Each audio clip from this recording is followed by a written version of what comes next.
Okay, so it is my pleasure to bring up Emily Garrett for the next introduction.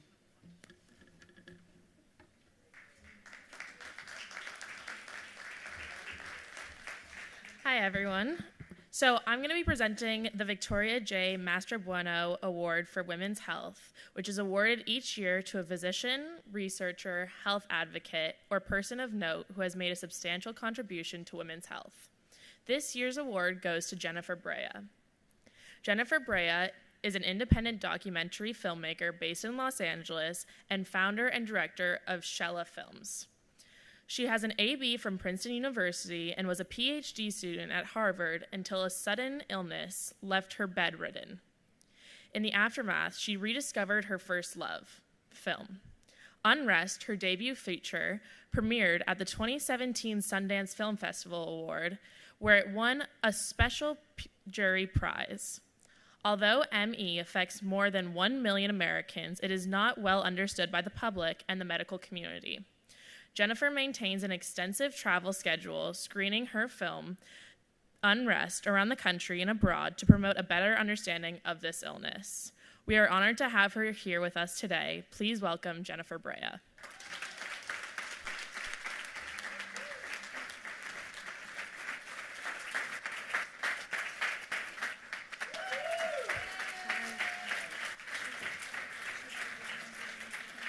Actually, I'm wearing a mic, I think. Can you guys hear me? Yeah, there we go. Perfect. Thank you so much.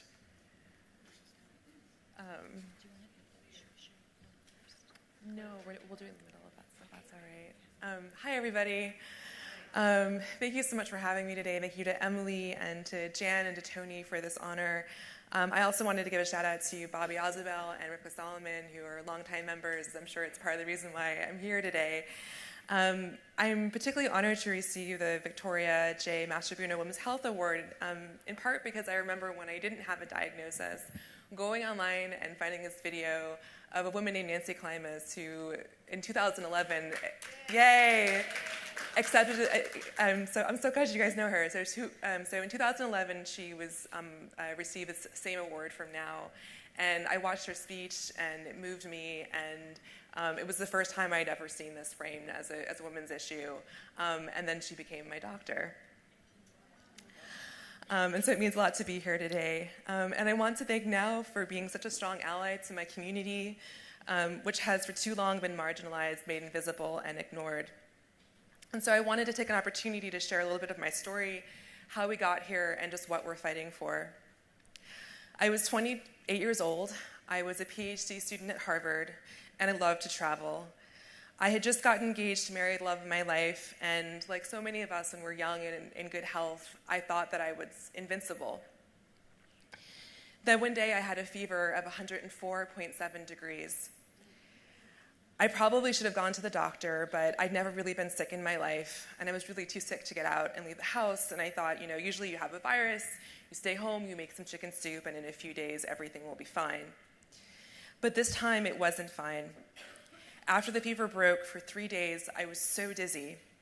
I had to hug the walls just to make it to the bathroom, and I would walk straight into door frames. That spring, I got infection after infection, and every time I went to the doctor, he told me there was absolutely nothing wrong. He had his laboratory tests, which always came back normal. All I had were my symptoms, which I could feel, but no one else could see. I know it sounds silly, but you have to find a way to explain these things to yourself, and so I just thought, maybe I'm just aging. Maybe this is what it's like to be on the other side of 25. I won't be able to tell that joke forever. Then the neurological symptoms started. Sometimes I would find that I couldn't draw the right side of a circle. Other times I wouldn't be able to move or speak at all. I saw every kind of specialist, infectious disease doctors, endocrinologists, cardiologists, and then a neurologist. He told me that everything, the fevers, the sore throats, the sinus infections, the gastrointestinal, cardiac, and neurological symptoms were all being caused by some distant emotional trauma that I might not even be able to remember. The symptoms were real, he said, but they had no biological cause. He diagnosed me with conversion disorder, which until 1980 was still called hysteria. I walked back the 2 miles to my house, my legs wrapped in this strange, almost electric kind of pain. As soon as I walked through the door, I collapsed. My brain and my spinal cord were burning. My neck was so stiff, I couldn't touch my chin to my chest. And the slightest sound, the rustling of the sheets, my husband walking barefoot in the room next door, could cause excruciating pain. I would spend most of the next 2 years in bed. How could my doctor have gotten it so wrong? I thought I had a rare disease, something doctors had never seen, and then I went online and found thousands of people with the same symptoms, similarly isolated and similarly disbelieved. Some could still work but had to spend their evenings and weekends in bed just so I could show up, just to show up the next Monday at work. On the other end of the spectrum, some were so sick they had to live in complete darkness, unable to tolerate touch, or light, or the sound of a loved one's voice. My disease is called ME, which stands for myalgic encephalomyelitis. Don't worry, it took me like 2 years to be able to pronounce it. In the US, it's more commonly known as chronic fatigue syndrome. In those first years, I would often go weeks without seeing my kitchen.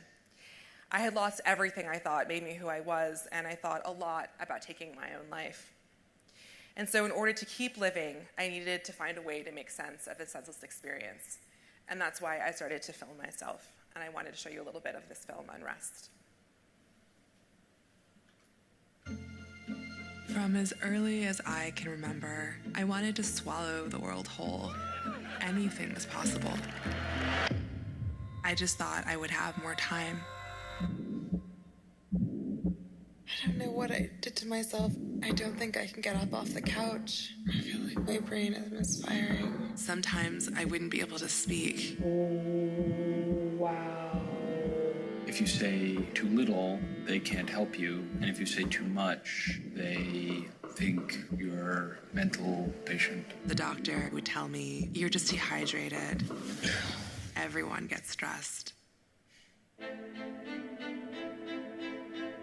Then I went online and found thousands of other people just like me. Yeah, I'm completely bedridden. It's like I'm just watching my life disappear. I have ME, CFS, that's chronic fatigue syndrome. Historically, you can see illnesses very similar to this called many different things. Saw someone collecting the other day for ME. That's the one where don't feel like going to work today. It's gonna pass. Okay. Chronic fatigue syndrome. Yeah, I'm tired too. When medicine has no answers for you, where do you turn? Oh my God. It's like the craziest high school science experiment you've ever done. Just because it's crazy doesn't mean it's wrong. You're looking at this camera. I started filming more and more people all over the world from my bed. Hi, Jen. You know what it is about being observed? It's that people feel sorry for me.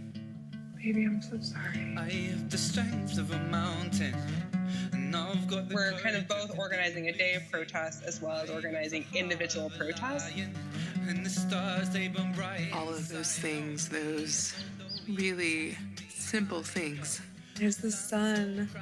That life was gone, but here I have this new one, And I'll take all you throw at me. and I have to fight for it.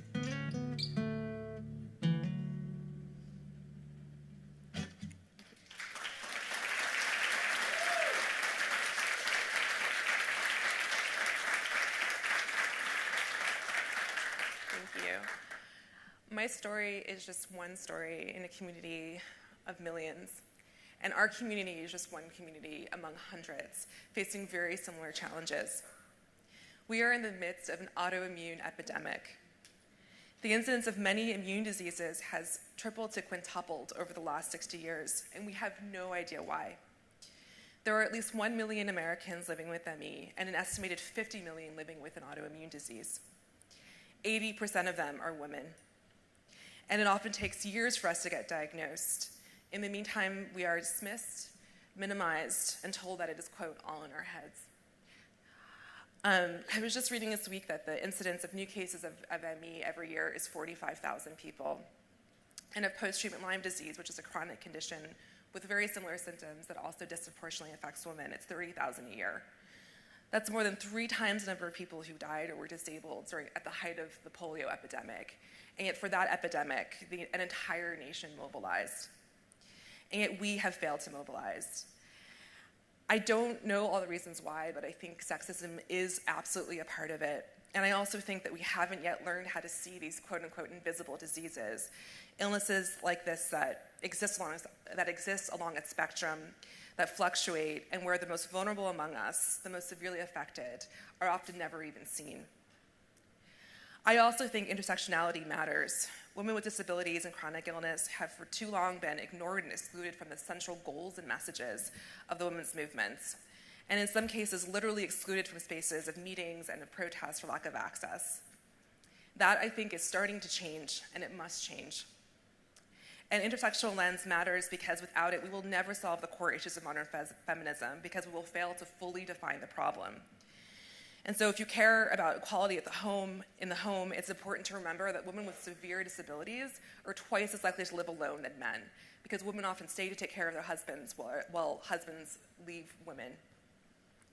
If you care about equality in the workplace, I wonder how much of the gender pay gap is due to this issue alone.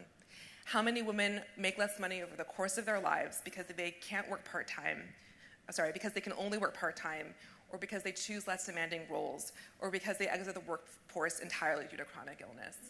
I spent my entire childhood and adolescence working extremely hard.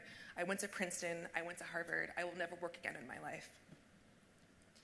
If you care about access to healthcare, 80 years after the death of Freud, we are still diagnosing women with hysteria. And in Europe, we still forcibly institutionalize them. When we dismiss women, we contribute to the breakdown of their families, we deprive them of their autonomy, and we put their lives at risk. We could make great strides toward addressing the lack of access to healthcare and, frankly, the ignorance and helplessness of most doctors when it comes to addressing complex chronic illness if we invested in science. But when it comes to autoimmune disease, we spend just $12 per patient per year. And if you care about inequality, 50 to 75% of people with ME can't even work part-time. Many have an extraordinarily difficult time accessing disability benefits. And if you're not married, or if your husband leaves you, or your family abandons you because doctors tell them that you're not really sick, so many of us end up living on the streets or taking our own lives to prevent that from happening. I saw that there's a panel here this weekend on homelessness as a feminist issue. Absolutely. This disease and diseases like this are not the totality of these issues, but they are a part of it. And we will never solve any of these problems unless we also address this one. So I wanted to talk about how we're trying to change the world. We've started organizing a movement for people with ME through my organization, ME Action, and it's called Millions Missing, and you saw some of it in the trailer with the shoes and the sort of attempt to really bring us into public spaces. This last year, we had over 100 rallies and protests on 5 continents around the world, and next May, I hope that we can have even more. But we're new, and so many of you have been at this for a very long time, and mobilizing in this way costs us dearly. I have friends who went to a protest in 2016 in San Francisco and are still homebound and not as well as they were before they went out and tried to be seen. And so we need the help of able-bodied allies to fight alongside us, to amplify our voices, to appear in number in public spaces. And we have local groups forming all across the country, so please mentor an ME activist in your state, lend a helping hand. Mention us in your meetings on Capitol Hill, and especially if you live in a red state, we really need your help. Watch Unrest. Everyone has a copy here today. And come out and join us next May. Even once the true cause of my disease is discovered, if we don't change our institutions and our culture, we will do this again to another disease. Living with this illness has taught me that science and medicine are profoundly human endeavors. Doctors, scientists, and policymakers are not immune to the same biases that affect all of us. We need to think in more nuanced ways about women's health. Our immune systems are just as much a battleground for equality as the rest of our bodies. And so today I'm asking for your help to elevate our struggle and the fight of people with ME and all women living with autoimmune and chronic illness to make these issues essential and explicit part of the women's movement. So that when we see a woman disappear from her life, and so when we see a woman dismissed, we no longer see it as her bad luck, as her personal, private pain. We immediately recognize what has happened to her. We know that it is systemic, And we know that this happened in part because we failed to believe women. We failed to believe them when they were discriminated, when they were assaulted, and yes, when they told us that they were sick. This is absolutely a problem we can solve if we are in it together. And I hope you'll join us throughout the year, and also for our panel happening right after this session. Thank you.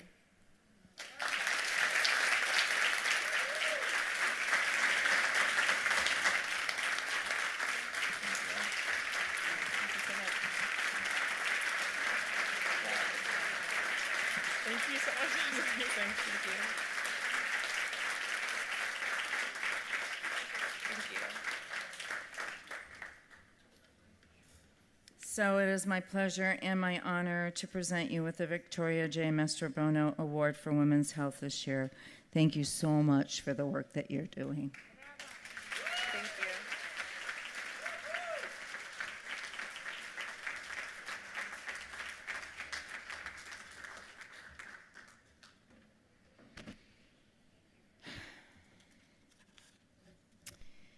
Wow. So we want to give another round of applause. She has in your bag, she's given each of you a copy of her film. Please do use it wisely in your community. Share it with your chapters. Make it a community-wide event. We must educate on this issue. I do want to tell you my daughter Margot is in her 40s. I never remember how old she is because then I'd have to remember how old I am. And she has an autoimmune disease that she's been suffering with for a number of years, so I really relate, and I really thank you personally for what you're doing. So this is the end of our first plenary. Thank you all.